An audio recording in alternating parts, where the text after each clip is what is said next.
Podcast AIDH. ¿Cómo están, amigos? Muy buenas tardes, amigas y amigos de este podcast de la Academia Interamericana de Derechos Humanos.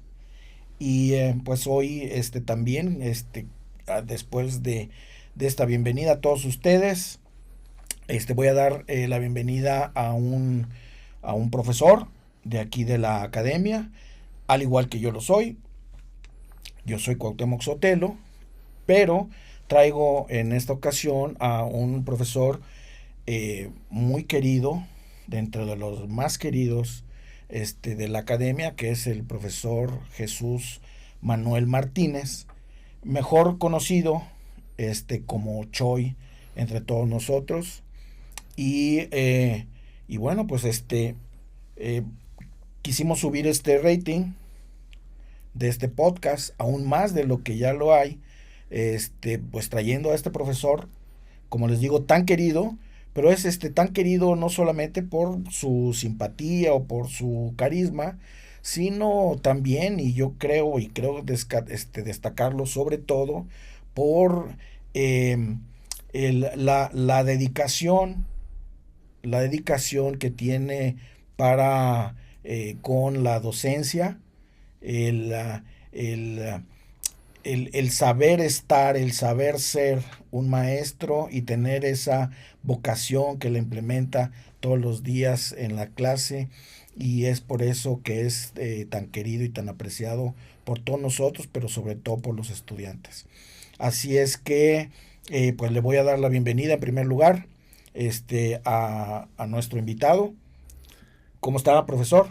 Muy bien, doctor. ¿Cómo está? Pues encantado de estar aquí con usted en este podcast. Como dice, vamos a tratar de seguir con el proyecto que tiene rating, pero vamos a intentar que continúe, ¿no? No, pues igual encantado cuando me comentaste lo del podcast, lo de poder participar, que tú pensaste en mí para esta ocasión, pues me siento muy feliz, ¿no?, de estar aquí y pues vamos a platicar, ¿no? Entiendo, vamos a discutir varios temas. Entonces, pues feliz, y igual a todas las personas, pues aquí estamos, ojalá se queden toda la transmisión, ¿verdad? Muy bien, pues vamos a hablar pues de muchos temas.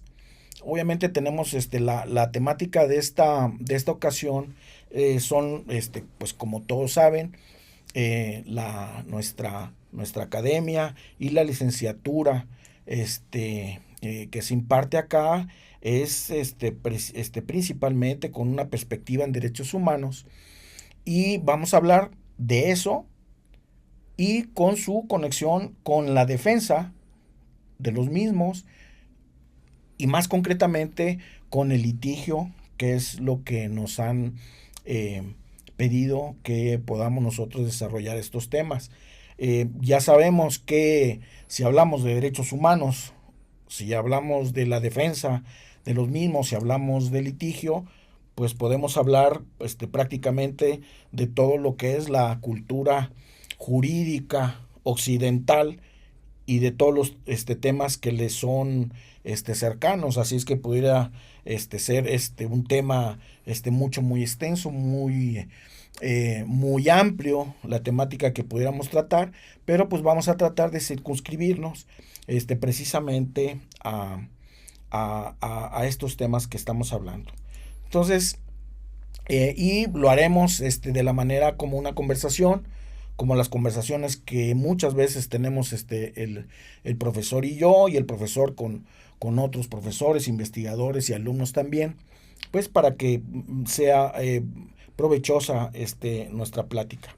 Entonces, podemos empezar, Choy, si le parece al profesor que le diga así con esa confianza que le tenemos y que yo le tengo. ¿Me permites llamarte Cuauhtémoc? También, ¿cómo no? Ok, nos dirigimos de esa forma. Y vamos a empezar pues planteándonos una cosa fundamental, en tanto en lo que enseñamos como este concepto fundamental de los derechos humanos, que es en dónde están los derechos humanos. Nosotros escuchamos y es de todos conocido que pues los derechos humanos están plasmados en nuestra Constitución, están plasmados en diversos instrumentos internacionales también, que juntos conforman lo que se conoce como un bloque de convencionalidad.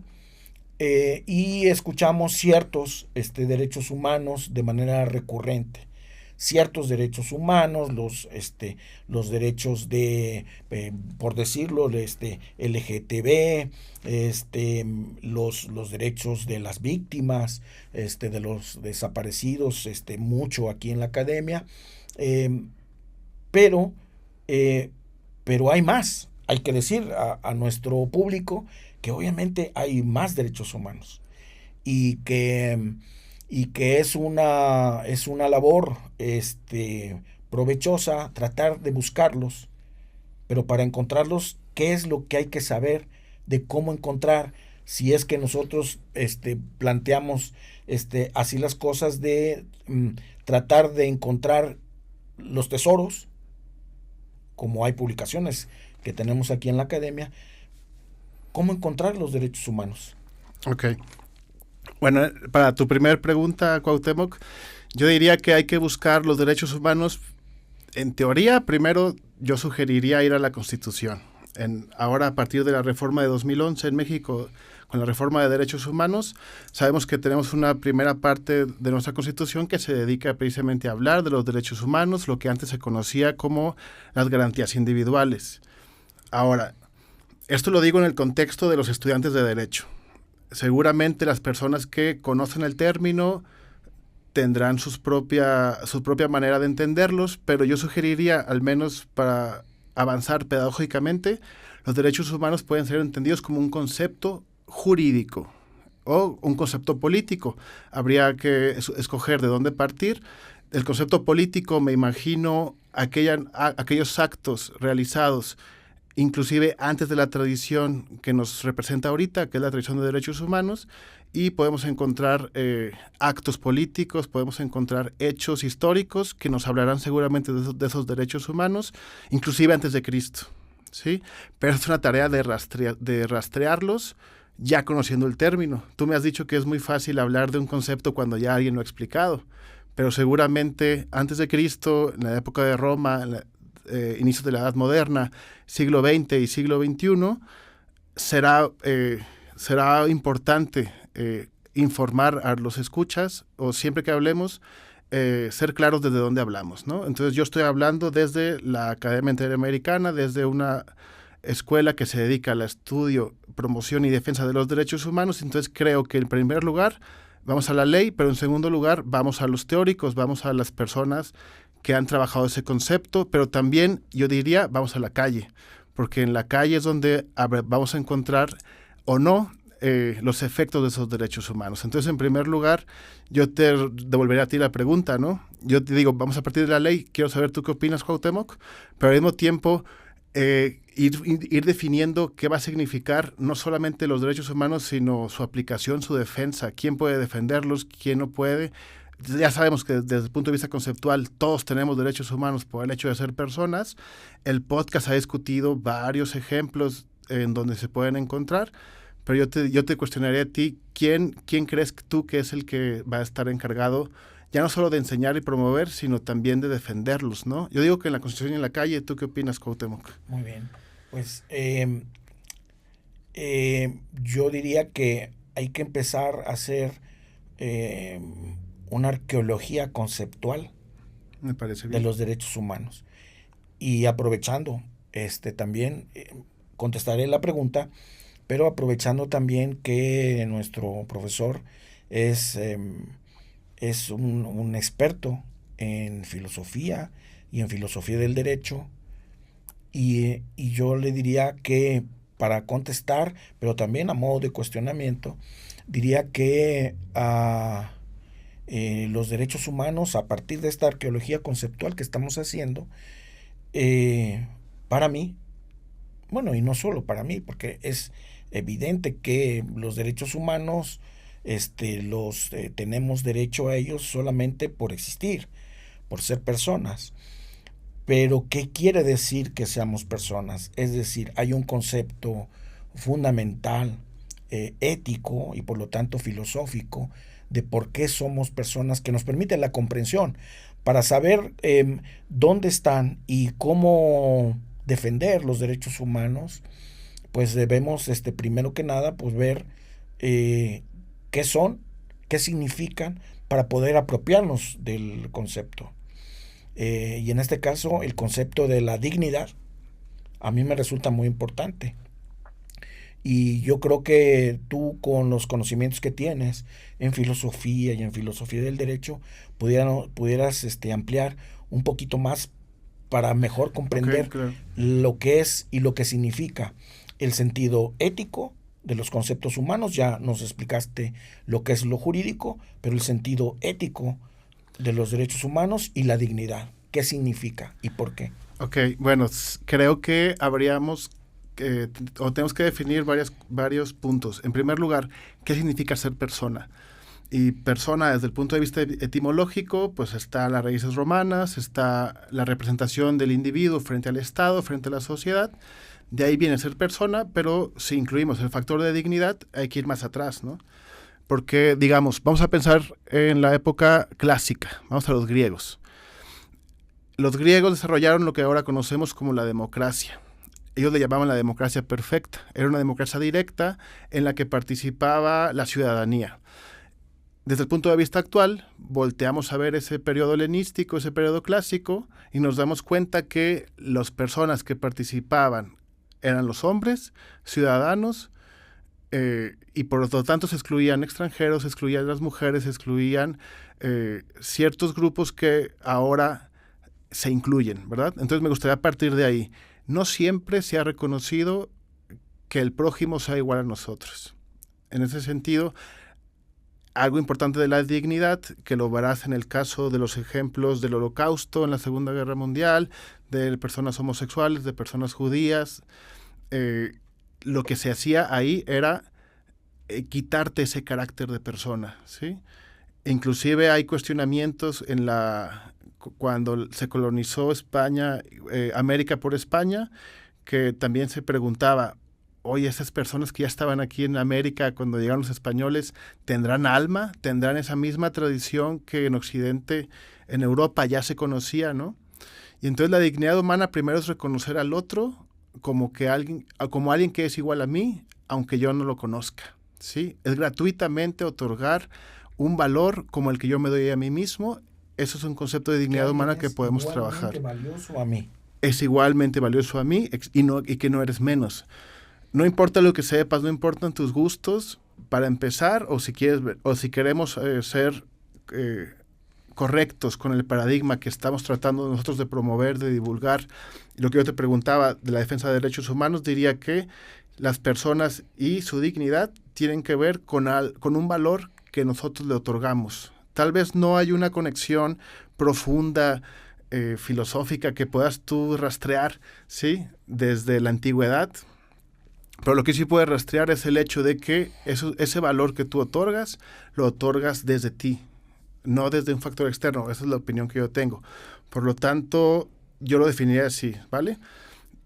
Por ejemplo, desde el punto de vista de la esclavitud, está el ejemplo de los persas, Ciro el Grande, que al momento de aumentar sus terrenos, al momento de generar el imperio persa, al mismo tiempo derrocó a ciertos tiranos que no reconocían estos valores que estamos hablando, ¿sí? Ciro el Grande reconoció garantías en ese tiempo, aunque no sería con el objeto de promover derechos humanos, pero sí con el fin de buscar una consolidación de una cierta sociedad, de un desarrollo histórico, al final de cuentas, dejar marca, ¿no? Entonces, los derechos humanos, al ser explicados ya como derechos humanos constitucionalizados o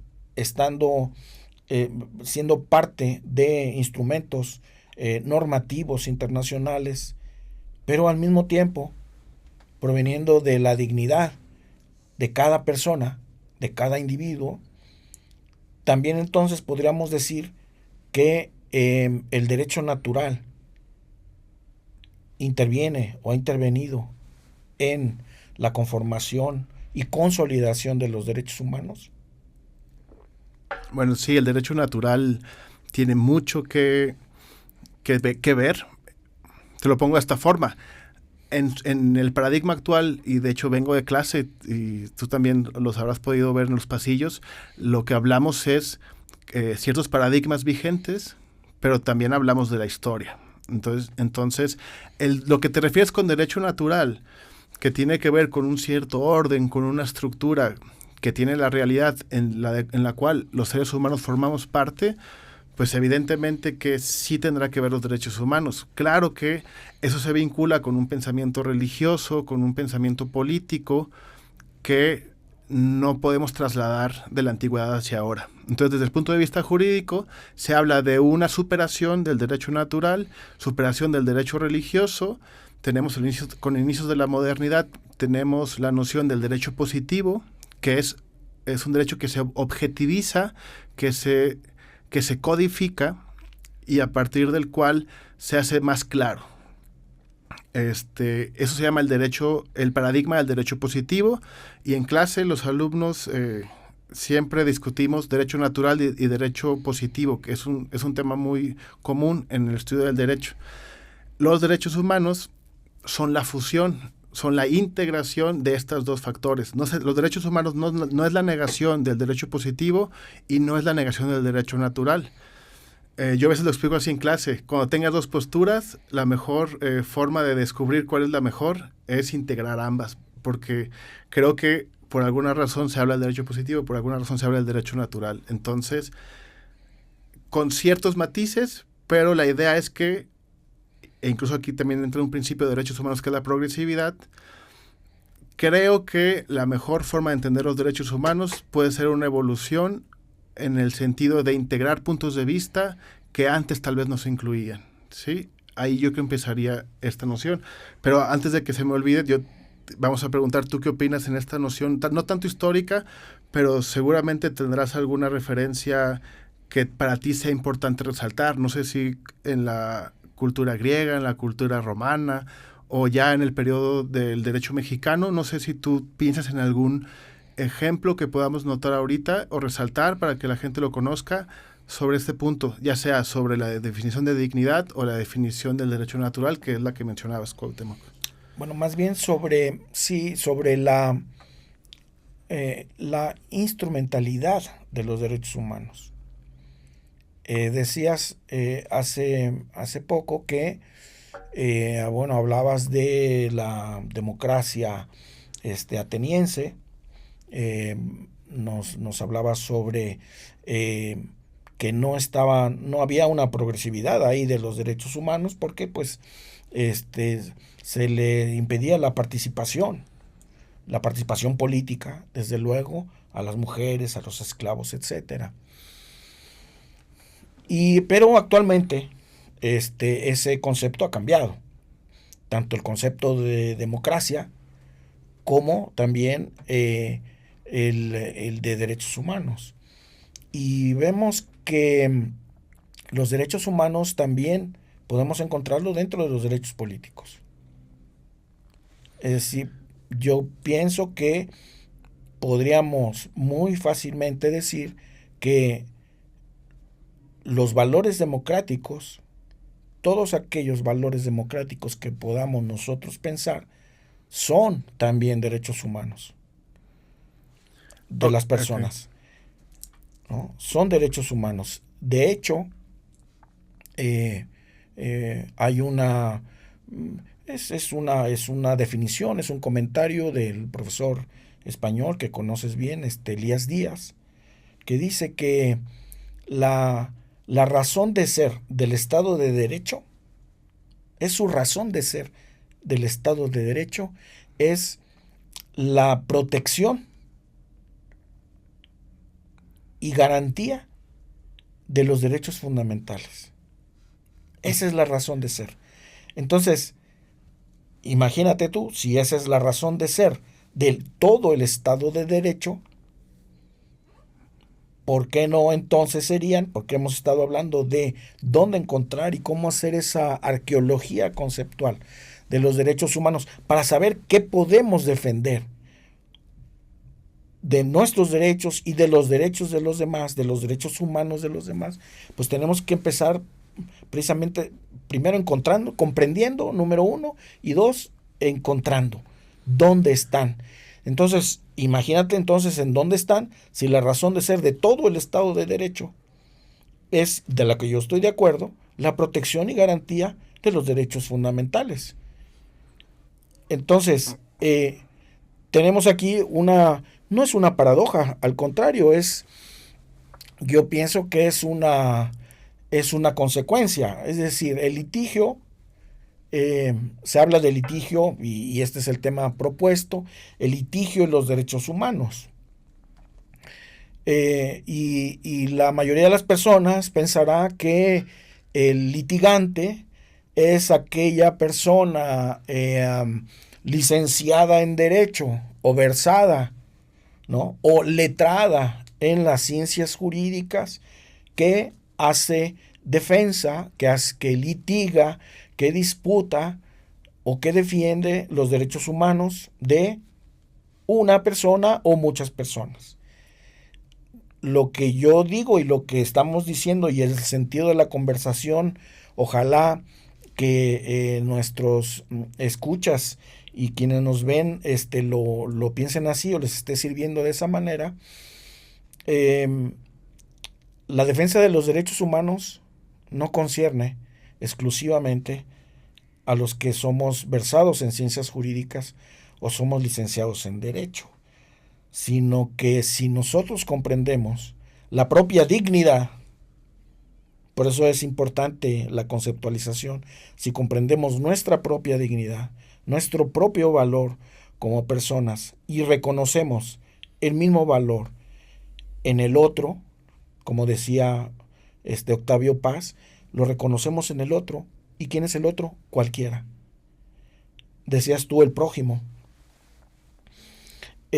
Si lo reconocemos, entonces sabremos qué defender.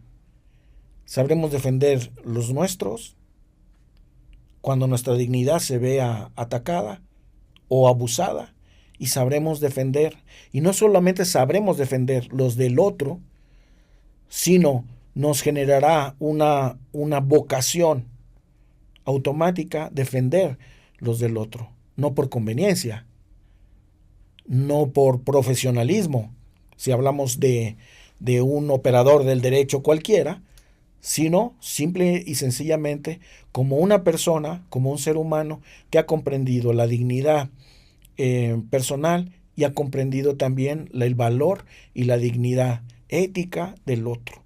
Entonces podemos convertirnos, cualquiera de nosotros y cualquiera que nos esté escuchando y viendo, en defensores de derechos humanos si nosotros logramos comprender esto, si nosotros logramos defender esto. Así igual como hay derechos colectivos, pues también hay y debe de haber defensores colectivos de los derechos humanos. Si decimos ahora, defensores, ¿qué vamos a defender? Si hablamos de democracia como un conjunto de derechos humanos susceptibles de defender, ¿qué vamos a defender? Un montón de cosas. Para explicarle a quienes no están versados en derecho, el debido proceso es un derecho humano. El debido proceso, incorporado en nuestra Constitución, incorporado en diversos instrumentos internacionales, el debido proceso es un derecho humano, porque conlleva bastantes derechos en él. Hay uno que es el de imparcialidad, hay otro que es el de legalidad, que nos aplica en el derecho, pero el derecho que está legalmente establecido de acuerdo a nuestra Constitución y los valores que ella genera. Que ahí después vendrá la otra pregunta que yo quería hacerte. El derecho puede conformarse de cualquier tipo de cosas éticas y no éticas. ¿Hay un derecho ético o no hay un derecho ético?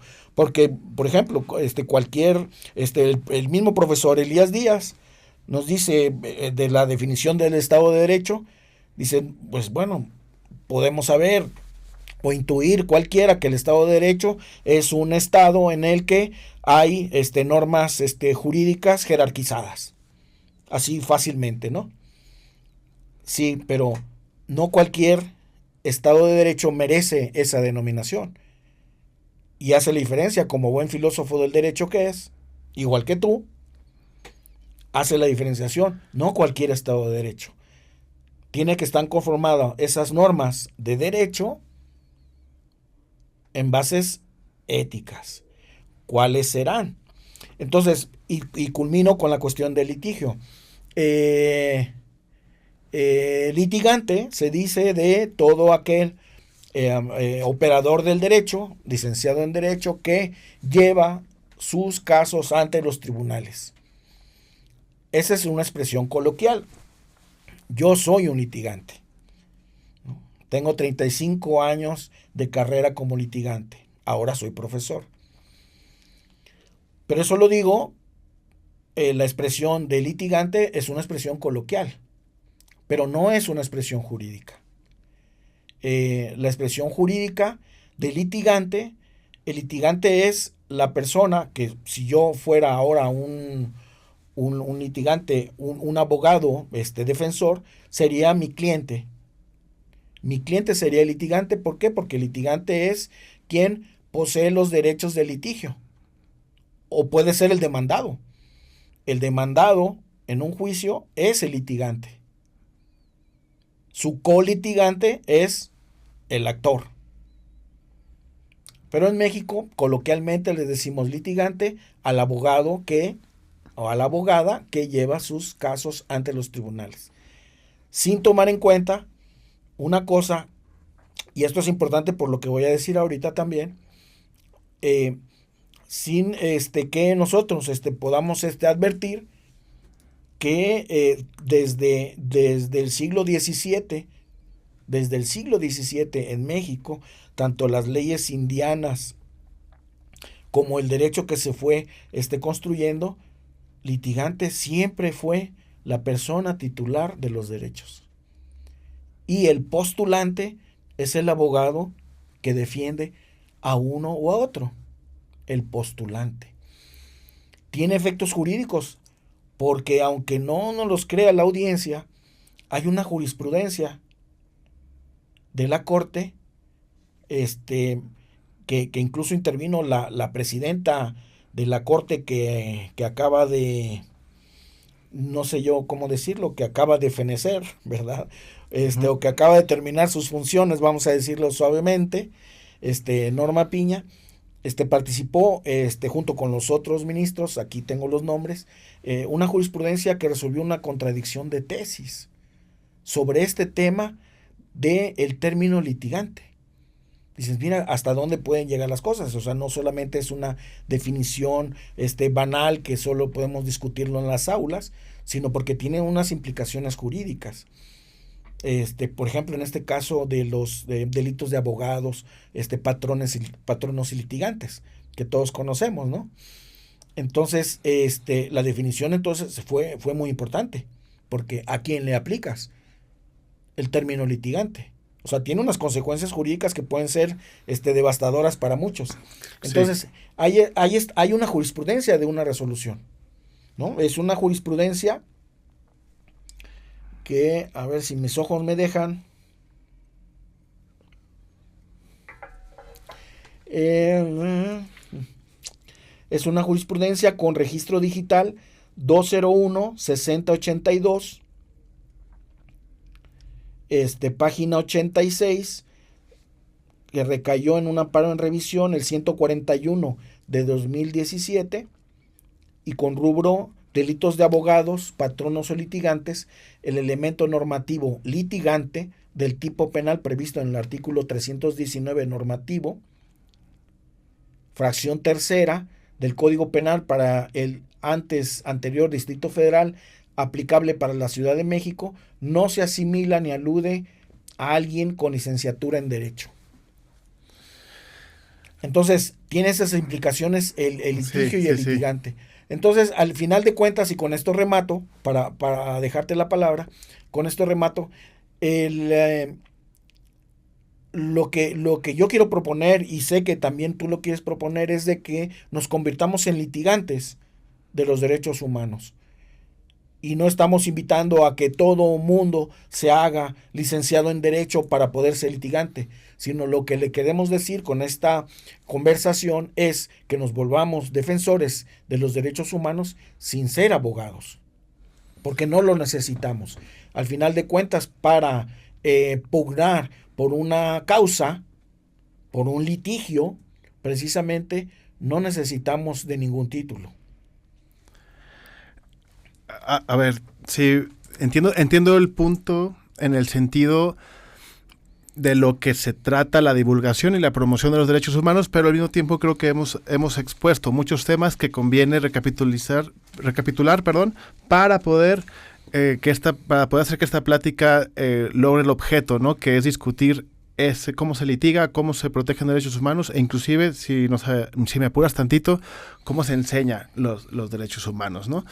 Entonces vamos a recapitular un poquito. Me preguntabas, ¿derecho o el sistema jurídico es lo mismo que los derechos humanos? Pues vamos a tener que conceptualmente son cosas diferentes.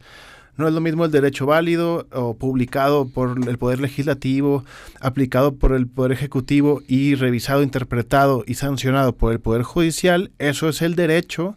Y ahora, eso sí, los que estudiamos aquí en derechos humanos tenemos que conocer el derecho. Y los derechos humanos son más bien un paradigma de interpretación, pero también de fundamentación de los derechos humanos, ¿no?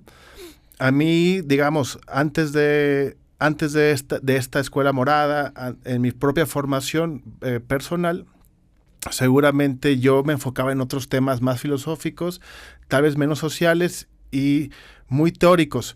Y al final te vas dando cuenta que, de una u otra manera, muchos autores y autoras hablan de cosas similares, pero que a veces hay razones para usar ciertas palabras en particular y no otras, ¿verdad? Entonces, como conclusión, digamos, de esta primera parte, la que hemos podido nosotros de exponer ciertas ideas, tú frente a mí y yo hacia ti, digamos que sí estoy de acuerdo. Litigar no significa que tienes que ser una persona licenciada en Derecho para litigar. Estoy de acuerdo. Segundo, me quedan dudas y no sé si la gente también, los escuchas, tendrán dudas y que nos pongan en comentarios. Estás tratando tú de definir a la democracia como un derecho humano, ¿verdad? Me importaría saber un poquito más adelante, si lo podemos discutir, qué implica esa democracia como derechos humanos. Si se refiere a que la democracia es el punto, es la causa por la cual existan otros derechos humanos, o si existe como tal por alguna razón en particular. Eso me interesa. Pero estoy de acuerdo y creo que sí habría que dejarlo claro. Cualquiera puede ser defensor o defensora de derechos humanos, y más ahora en la actualidad, en la que el Estado busca mantener lo que se llama un gobierno abierto, que es un gobierno que permita la participación de la ciudadanía. Entonces creo que vamos bien si la intención es explicar cómo se litigan derechos humanos, cómo se pueden enseñar y cómo se puede fomentar incluso ese Estado de Derecho que mencionas, porque el Estado de Derecho es un Estado en el cual las normas se aplican para la ciudadanía y para los gobernantes.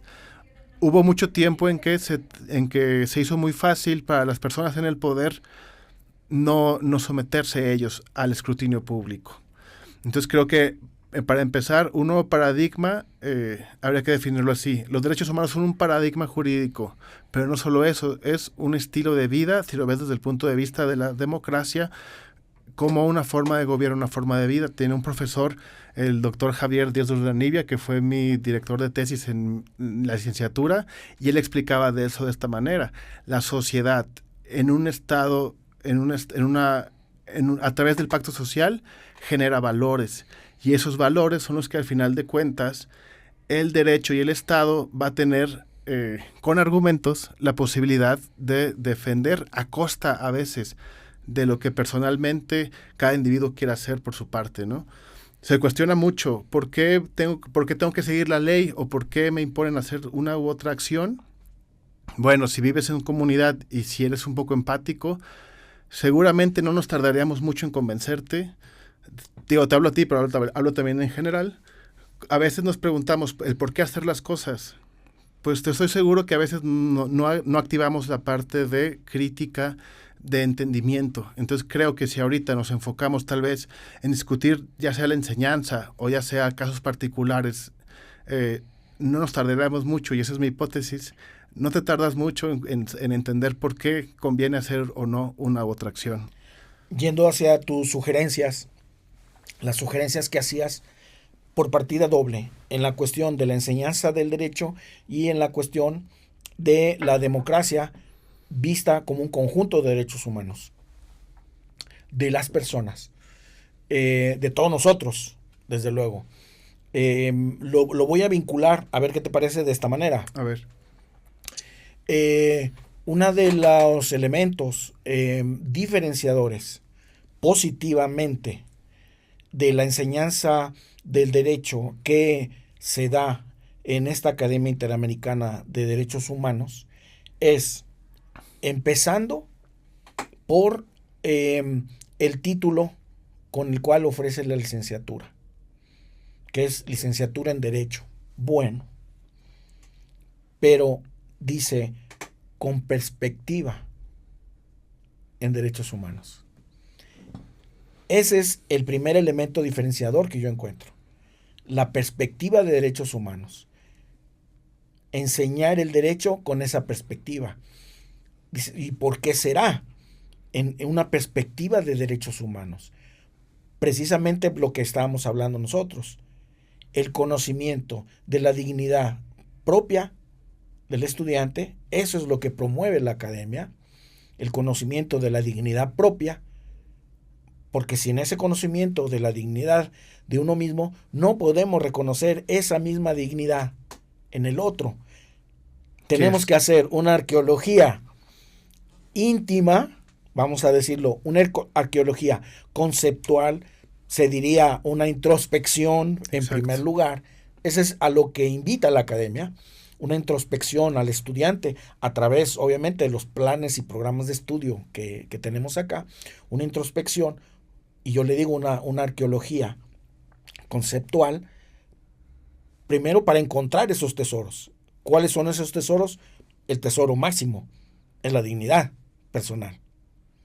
De la dignidad viene el honor, viene el valor, vienen muchos otros elementos éticos, pero la dignidad los comprende a todos.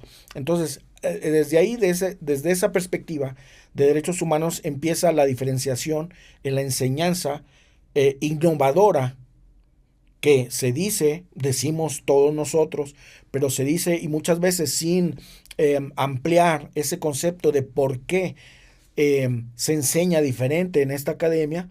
Bueno, pues yo empezaría diciendo eso, por la perspectiva en primer lugar, perspectiva en derechos humanos. Perspectiva, ¿y qué quiere decir eso? Esa dignidad, descubrir esa dignidad. ¿Cuál es la dignidad? Para que sepas defenderla, ¿no? Segundo, y no menos importante, hay muchos elementos más que no nos va a dar tiempo de explicarlos todos. Sino se trata, yo pienso, de dar un panorama general a quienes nos escuchan y nos ven, pues para generar dudas y preguntas. Qué bueno que lo dijiste hace rato, que nos puedan hacer las preguntas que quieran, las críticas, desde luego. Por favor, háganoslas, ¿no? Que escriben, las críticas. Pero el otro elemento es, con lo que tú decías, tomo los conceptos que tú decías en el sentido de el aspecto crítico, es decir, someter a un juicio crítico, a un examen crítico, todo aquello que nos es dado como enseñanza. Es decir, aquí no hay eso y no vale lo del Magister Dixit, lo que dice el maestro va a misa, pues eso no existe, más en la educación, por fortuna, sino que se somete a un examen crítico. Y se somete a un examen crítico también todo lo que pasa socialmente, y no solamente con los conceptos que se estudian en la academia, a través de un examen crítico.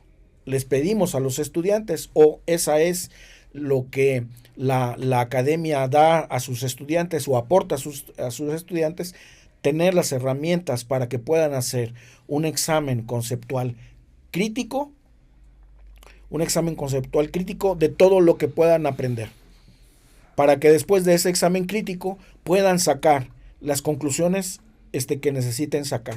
Entonces, por eso es que en el caso de la democracia, en el caso de los derechos que vienen aparejados con la democracia, se trata de defender los derechos humanos en donde quiera que se encuentren, pero si se encuentran esos derechos tan importantes y colectivos como son los derechos democráticos, por eso preguntaba, ¿es el derecho puede ser conformado por cualquier cosa o no? Yo pienso que no, pero también me gustaría escuchar qué es y cómo puede ser conformado el derecho, ¿no? Y rápidamente tenemos, porque pues el tiempo apremia, para ilustrar a nuestros escuchas y a nuestros oyentes, en regímenes como en Cuba o Nicaragua o Erdogan allá con los turcos, ¿verdad? Entre Europa y Asia, tenemos constituciones y tenemos un sistema, y seguramente hay un sistema jurídico, ¿no? Hay una constitución y hay unas leyes que derivan de esa constitución seguramente, pero no son regímenes democráticos. Okay, sí, es la principal diferencia. Estado, sí. Y obviamente como un estado tiene su orden jurídico, pero es un orden jurídico de un régimen, es un orden jurídico de una dictadura, en el que muchos derechos humanos son conculcados, ya ni siquiera atacados, son conculcados. Entonces yo pienso, no podemos estar hablando ahí de propiamente un Estado de Derecho. Tienen un derecho, pero no hay un Estado de Derecho. A ver, te tomo la palabra no es lo mismo, como te digo hace rato, no es lo mismo derecho que derechos humanos. Y iniciando retomando lo que iniciaste acá en tu última participación, se enseña derecho de otra manera. Habría que decir, se enseña el mismo derecho aquí que en otras escuelas de derecho. Y la idea es hacer lo mismo de otro modo. ¿Estamos de acuerdo? Hacer lo mismo de otro modo. Hacer lo mismo de otro modo es el mismo derecho, te lo vamos a enseñar, y hay materias transversales como derecho procesal, derecho civil, derecho penal, contratos, etcétera. Ese es el mismo derecho que vas a estudiar aquí que en otras escuelas. ¿Cuál es el plus de la perspectiva de derechos humanos? Pues hacerlo desde varias intenciones, ¿no? Por ejemplo, yo lo que me gusta hacer es escuchar a los alumnos, que ellos propongan a veces las ideas. A veces yo tengo una idea que ya sé que un autor ya la ha trabajado antes, pero me parece a mí más útil intentar que cierta conclusión en particular, en lugar de decirte que la dijo Aristóteles, que la dijo tal persona, para no usar el argumento de autoridad, yo creo que es más orgánico, y te lo digo, si te pones a pensar y estructuramos qué valores queremos, qué sociedad queremos, cómo le podemos hacer para lograr ciertos fines, yo creo que a veces es fácil pensarlo. Ya lo difícil, en mi grupo que traigo ahorita de Teoría de la Justicia, somos muy críticos en eso, no basta el ideal, queremos hacerlo práctico, ¿verdad? Entonces, ¿cómo se enseña derechos humanos desde las perspectivas? Pues existen, como tú ya lo has mencionado, en varias perspectivas. Está la perspectiva de género, está la perspectiva de infancias, está la perspectiva de personas en el extranjero, que también a veces buscamos que no se pierda la identidad nacional. Hay muchas perspectivas y cada una en particular es importante. Ahora sí que aplicamos la frase aquella que Sócrates leyó en el oráculo de Delfos, que te tienes que conocer a ti mismo, ¿no? Y la perspectiva crítica, y tú lo sabes, Cuauhtémoc. Nocete ipsum. Exacto. Conócete a ti mismo. Sí, pero ¿por qué te lo digo? Mira, porque desde el punto de vista crítico, la la teoría social siempre ha buscado tener conciencia de qué es lo que tienes y qué te falta y a dónde quieres llegar. Si no sabes a dónde vas, pues no hay problema, pero si tienes a veces un rumbo ya, un plan, un objetivo, ahí es donde van a empezar a ver o ser visibles, digamos, ciertos problemas o ciertas carencias que si no traemos una noción o un valor o un fin, pues no va a estar nada mal, ¿no? Tú me preguntas, ¿el derecho tiene un contenido? Pues sí. Se busca a veces que el derecho sea a través de personas juzgadoras imparcial, sí se busca que sea imparcial, pero las perspectivas, vamos a ponerlo que ahorita yo creo que es más popular solamente porque hay mucha información que podemos acceder, la perspectiva de género. La perspectiva de género te dice el derecho no es neutral. ¿Qué significa la no neutralidad? Significa que el derecho siempre beneficia a alguien, ¿sale? Entonces las perspectivas a veces nos sirven para ver si el derecho vigente genera o no desigualdades más allá de las que ya de por sí materialmente pueden existir. Te lo digo, hago referencia porque venimos de clase. En el grupo de Teoría de la Justicia, cada uno de los alumnos y alumnas ha propuesto un tema, ha propuesto argumentos y ha propuesto razones de interés de temas en particular. Y eso para mí, eso ya es marcar una cierta perspectiva. Entonces, yo te lo pongo de esta manera. El derecho no es neutral, me gusta esa definición y la podemos abarcar a otros temas.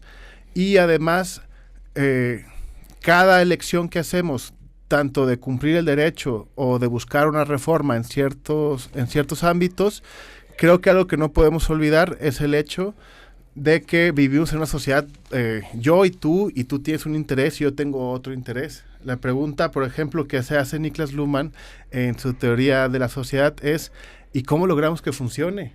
¿Cómo hacemos que mis intereses y los tuyos, sin conocer los intereses personales o los de otras personas, puedan existir en armonía? ¿Sí? Yo creo que también ahí volvemos a la democracia, volvemos al hecho de que hay valores como el bien común, de que hay tareas que no podemos lograr de manera individual, y por lo tanto creo que todos tenemos una participación, queramos o no, en la sociedad, ¿no? Ya sea haciendo o no haciendo, vas a formar parte de una cierta fórmula.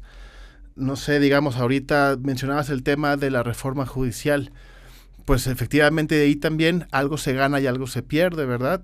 Y importa a nosotros como críticos, con esa noción de conocernos a nosotros mismos, qué queremos y qué queremos también para las personas que nos rodean, siento que conviene situarnos, ¿no? ¿Dónde estamos, hacia dónde vamos? Que no sé tú qué opinas, pero pues a veces se dice que ya no hay novedad, a veces se dice que ya hay muchas personas, grandes genios del pensamiento, que habrán dado muchas respuestas.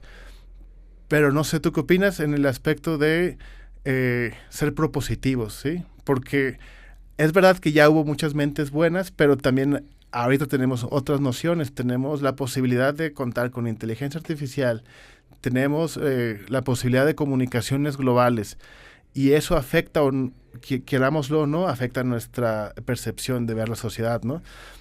Entonces, a ver, vamos a recapitular un poquito.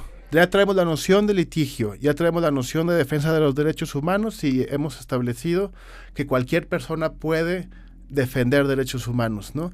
¿Cómo invitamos a cada una de las personas ser defensoras de derechos humanos? Bueno, invitar primero, creo que ya lo hemos dicho en la primera parte, no hace falta ser abogados y abogadas para defender derechos humanos. Un ejemplo claro, las ONGs. La ciudadanía a través de asociaciones civiles se puede organizar para cumplir objetivos que tal vez no son prioritarios para el Estado, pero las ONGs se han encargado de llevar esos derechos humanos a la realización, inclusive más allá de las capacidades técnicas, económicas de los estados, ¿verdad? Tú mencionas también, a veces habrá situaciones en las que podamos intuir cierto abuso de poder o cierta carencia de factores que conocemos como característicos de un Estado democrático de derecho. Pues habrá que ser críticos y habrá que hablar.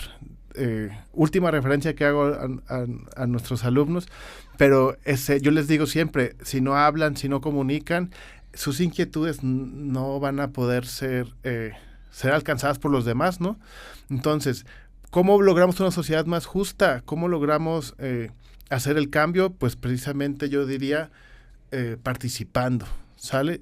Para empezar. Desde cada una de nuestras trincheras. Desde tu trinchera. Y creo que, por ejemplo, estar aquí... O sea, sí, porque podría ser un lugar común decir eso, desde cada una de nuestras trincheras, pero no lo es de acuerdo a lo que hemos estado platicando, porque hemos dicho que para ser defensores de derechos humanos no necesitamos ser abogados. Aunque parecería la verdad de perogrullo, pues no lo es tanto, porque hay muchas personas que no saben cómo, ¿sí me explico? O que dicen, bueno, mi oportunidad para defender derechos humanos, ya que yo no soy un abogado o un operador del derecho, es, no sé, elecciones. En las elecciones puedo manifestar mi desacuerdo o mi acuerdo con los gobernantes que tenemos o la situación que yo vivo en mi país, cualquiera que sean los intereses que tengan. Pero reconducirnos solamente a las elecciones, pues a mí se me hace poco, además que procesalmente hablando, pues las tenemos, o las estatales o las federales cada cierto tiempo, cada 3 o cada 6 años, etcétera, dependiendo lo que estén en las leyes. Pero yo diría, bueno, es que no solamente en las elecciones, en cada una de nuestras trincheras. O sea, si somos estudiantes, en el aula. Pero si somos ciudadanos comunes, hay muchas formas que tenemos como ciudadanos para poder defendernos de los abusos del poder. Sobre todo que en eso consisten los derechos humanos. Herramientas para poderte defender del abuso. ¿Sí me explico? ¿De quién? Pues del poder, porque ¿de quién más? Entonces, ¿en dónde más? ¿En dónde están esa defensa? ¿Cómo convertirnos? O sea, en las calles, en la protesta, en los que podemos escribir. ¿En dónde más? Por eso te mencionaba el aspecto social. O sea, los derechos humanos están en nuestra mente, como concepto que puedes tú razonar y entender. Pero al mismo tiempo los derechos humanos están en la calle, así como están las injusticias, así como están las oportunidades. Entonces, creo que es importante distinguir el aspecto de un ambiente controlado como puede ser la universidad, en donde hay diálogo, donde puedes tratar temas que a veces afuera tal vez por las circunstancias no se puedan tomar de manera tan a la ligera, sino que crean un poquito de resistencia. Pero el espacio universitario, el espacio del podcast, el espacio que buscamos nosotros generar en esta perspectiva de educación con derechos humanos, es precisamente el poder no tener miedo a expresar ideas, e inclusive, ahora sí ya hablando, si quieres hablar un poquito de una concepción más moderna de la democracia, sería deliberar, sería cuestionarnos, pero escuchando, ¿no? Hablando y escuchando. Creo que es una buena mancuerna para generar esos espacios para la defensa particular de los derechos humanos. Tú lo mencionabas, a veces nos enfocamos en ciertos derechos más que en otros. Pues sí, pues por algo se tiene que empezar. Pero con el suficiente tiempo estoy seguro que lograríamos abarcar, ya sea que lo queramos hacer en forma de catálogo, un derecho uno por uno hasta agotarlos todos, que seguramente no se agotarían, pero creo que con el suficiente tiempo y así la gente que nos siga escuchando va a poder ser testigo de cada una de las etapas de transformación, educación y promoción de los derechos humanos. Creo que al mismo tiempo se van a ir sumando. Seguramente me invitaste a mí el día de hoy, pero habrá más personas que tendrán otras ideas, otros enfoques, y la idea es, ahora sí que entre más mejor, pero tampoco se trata de hablar por hablar, tampoco se trata de agotar un lugar común y demostrar que tienes el conocimiento. Yo diría que se trata más bien de hacer, ¿sale? Entonces, predicar con el ejemplo el mundo que tú quieras, creo que siempre va a hablar bien. del uso de esa libertad, del uso de esa democracia que siento que es la que estamos vinculando más a lo que he visto en la plática. Hemos vinculado más cualquier otro derecho humano, hemos vinculado democracia y derechos humanos. Y yo te diría, pues vamos a resaltar también la universidad como el espacio en el cual se pueden discutir las acciones. Y antes de cualquier otra cosa, una conclusión que creo que es importante decir: no basta escuchar, no basta que en tu mente haga sentido, sino ya cuando acabemos de aquí nos vamos a la vida real, ¿no? Salimos, cuando se queda el podcast igual apagan, cierran YouTube, lo que quieran, y después ahí es donde realmente empieza el juego, ¿sí? Cuando ya no estás vinculado a una noción, sino que tienes la oportunidad de hacer. Creo que ahí es donde más, en el ejercicio ordinario, es donde está la transformación de la sociedad. No sé tú qué opinas, Cuauhtémoc, pero creo que cuando acabas de leer un libro, vas y después lo puedes platicar con alguien más, ¿no? Que es donde inclusive tiene mayor efecto. Bueno, tenemos, y eso es muy interesante lo que acabas de decir, y se me hace muy bueno para el remate de esta conversación. Aquí tenemos el club de debate.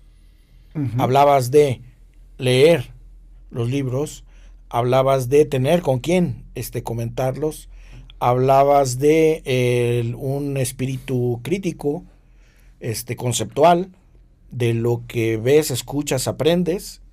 Hablabas de mantener un diálogo, una conversación, una negociación inclusive, ¿no? Entonces, esos elementos, porque para ti te parecen muy naturales, pero para muchas otras personas no, y estoy advirtiendo eso, para especificar una cosa muy importante. Precisamente esos son los valores y las herramientas que la Academia Interamericana de Derechos Humanos tiene para decir, y siempre con mucho orgullo, que se brinda una educación diferente, y no solamente diferente, sino, aunque estemos enseñando el mismo derecho, como tú dices, y con toda razón, pero es diferente e innovadora en la enseñanza práctica del derecho, y precisamente hablaste de esos elementos.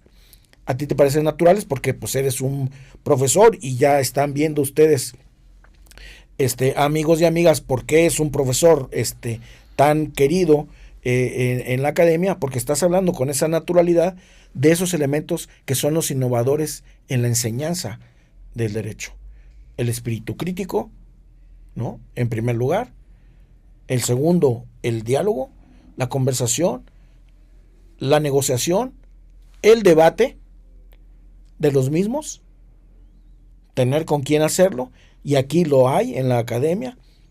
Tenemos un club de debate, aparte de multiplicidad de elementos, conferencias y encuentros que tenemos para que los alumnos también logren hacer eso, los alumnos y profesorado también, ¿no? El debate, y entonces se me hace un buen remate para que tú nos digas precisamente que esa es un distintivo de la academia, de cómo se enseña el derecho de manera innovadora. Sí, bueno, yo a lo que me refería, y creo que lo has captado, y solo faltó algo decir, que esa deliberación, esa enseñanza, esa plática que puedes llegar a tener sobre los derechos humanos, se hacen en un espacio, ¿sale? Entonces, digamos, la innovación de la Escuela Morada, de la academia, es precisamente el espacio. Si tú vienes aquí, no solo al podcast, sino a los salones, a la cafetería, al espacio de coworking y a los clubes, son espacios. Es decir, están delimitados temporalmente, hay una razón para la que nos reunimos, y en esa reunión es donde suelen, como tú y yo ahorita, es donde se dan la oportunidad de dialogar, de hablar y escuchar. Antes de sentarse aquí, pues ya tocará leer, tocará investigar. Eso se hace tal vez a veces de manera individual, a veces colectiva. Pero creo que, no quiere decir que si no lees o si no te preparas, pues no puedes participar, claro que sí. Pero lo que invitamos en espacio universitario, de formación, a través de cada semestre que vas desarrollando como estudiante de leyes pero como protector de derechos humanos o defensor, digamos que ese espacio es el que yo resaltaría. Porque afuera, como te decía, en el mundo real hay factores de poder, hay otras distracciones, hay otros elementos, pero desde el punto de vista de tu capacidad para plantear un tema, ya sea entre amigos, entre colegas o entre alguien que interesa violar tus derechos humanos, y creo que con esto podemos retomar el litigio, esa garantía de audiencia, ese debido proceso del que hablas, tiene que ver sobre todo con la capacidad de gestionar, ¿no? De definir qué sociedad queremos, qué sociedad tenemos ahorita, pero cómo se puede mantener esa sociedad o cómo se puede cambiar. Entonces, esos espacios creo que yo son los más importantes, y el aprovecharlos más, ¿no? En todo caso. Igual, pues, quedamos como con la posibilidad, espero yo, de poder continuar esta plática en otro episodio o incluso con los comentarios. Yo seguramente, pues vamos a ver si alguien escribe algunas ideas. Los invito igual a que puedan escribirnos para continuar este diálogo, para hacer que este espacio sea más grande, que sea más participativo. Podemos retomar, no sé si se habrá oportunidad, pero seguramente que sí, continuar con este diálogo. No sé, Cuauhtémoc, si faltó algo, si quieres añadir alguna idea, o si hay algo más que discutir, tú me dices. No, pues fue para mí completo, buen cierre. Había o hay obviamente un maestro que yo he admirado toda la vida, un constitucionalista de los que te gustan tanto, los constitucionalistas, Nicola Matteucci, que decía, para explicar el constitucionalismo, en vez de, obviamente que tiene unas definiciones extraordinarias y muy elaboradas, pero él lo definía de una manera, en una frase: el constitucionalismo es la técnica de la libertad. Órale. Y con eso yo pienso, se le dice todo a todos, sean juristas o no lo sean, porque de ahí viene precisamente la definición del jurista, el que hace jurisprudencia, y ahí viene el derecho romano. ¿Y quién es el jurista? Es el jurista, y se dice en latín, que no me acuerdo exactamente de todos los términos en latín, sé un poquito, pero no tanto, pero decía, es el conocimiento de lo divino y de lo humano, la ciencia de lo justo y lo injusto. Ese es el jurista. Entonces, no quiere decir que esa no es una definición de licenciado en Derecho, esa es la definición del jurista. Entonces, yo aspiro a ser jurista algún día, obviamente, soy abogado, ¿verdad? Pero aspiro a ser jurista algún día, pero todos los que nos están viendo y escuchando, pues tendrán que aspirar también a eso,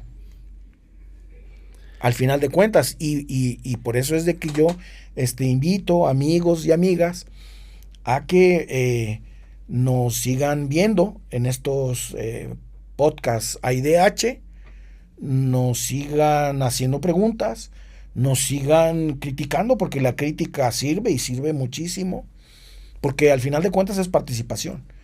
Entonces eso le pedimos, participación. Que se involucren. Sí, que se involucren más.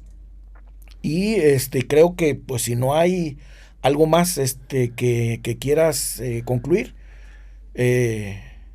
A ver, con la última mención que has hecho sobre el conocimiento de lo justo y de lo injusto, creo que queda claro, creo que no puedo guardármelo, es el hecho de que efectivamente existen valores que protegemos en el derecho, no implica que reine una relatividad, pero sí una subjetividad política. Entonces, como parte de alguien que se dedica a enseñar derechos humanos y enseñar derecho, yo diría que sí se involucren no solamente desde el punto de vista, sí queremos que le den like, ¿no? Y que compartan este episodio, pero también desde el punto de vista que algún momento las personas que nos escuchan pueden sentarse aquí, continuar la plática y ojalá que nos critiquen y nos hagan ver cualquier bueno, cualquier situación que no hayamos cubierto o que hayamos explicado mal o que quieran debatir, pues yo igual quedo atento para continuar esta discusión, como te lo comento, y muy agradecido por la invitación, Cuauhtémoc, a la academia también, y ojalá que sí realmente nos critiquen, ¿verdad? O nos comenten qué piensan sobre esta participación. Muchas gracias por el espacio, Cuauhtémoc. No, al contrario, te agradezco mucho que hayas aceptado la invitación y y ojalá vengan muchas más, porque pues, yo he estado muy muy cómodo, muy contento de que hayas venido, muy contento que hayas compartido tu experiencia y tus conocimientos aquí con nosotros. Y pues ya nada más queda despedirnos de ustedes, amigos y amigas, y esperando que haya sido de su agrado y sobre todo de provecho esta conversación, e invitándolos para que sigan viéndonos en este podcast AIDH. Hasta la próxima. Gracias.